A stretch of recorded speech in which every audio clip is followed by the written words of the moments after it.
Iran যুদ্ধ দীর্ঘমেয়াদে পারস্য উপসাগরীয় অঞ্চলের রাজনৈতিক ও অর্থনৈতিক সমীকরণে বড় ধরনের পরিবর্তন আনবে বলে মনে করছেন বিশ্লেষকরা। এ বিষয়ে আরব পার্সপেক্টিভ ইনস্টিটিউটের পরিচালক জায়দুন আল কিনানি বলেন, এই সংঘাত উপসাগরীয় সহযোগিতা সংস্থার দেশগুলোর নিরাপত্তা কৌশল এবং আন্তর্জাতিক অংশীদারিত্ব পুনর্বিবেচনা করতে বাধ্য করবে। তিনি বলেন, উপসাগরীয় সহযোগিতা পরিষদের দেশগুলো ইরানের সাথে তাদের সম্পর্কের উন্নতি উপভোগ করছিল, যদিও তাদের মধ্যে কয়েকটি দেশের সাথে তেহরানের দীর্ঘদিনের মতবিরোধ ছিল।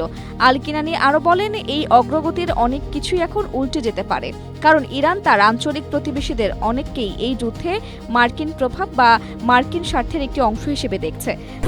স্ট্রবেরি সুপার ডটেড ও ক্লাসিক ভ্যারিয়েন্ট সেন্সেশন জাগুক শিহরণ। তিনি বলেন, আরব রাষ্ট্রগুলো হয় তাদের জোটগুলোকে নতুন করে সাজাবে অথবা তাদের আন্তর্জাতিক সম্পর্কের উন্নতি ঘটাবে। পাশাপাশি এই ধরনের হামলা যাতে তাদের অর্থনীতি এবং অস্তিত্বের নিরাপত্তার জন্য সরাসরি হুমকি হয়ে না দাঁড়ায়, সেজন্য তারা নিজেদের সামরিক সক্ষমতা বৃদ্ধিতে বিনিয়োগ করবে।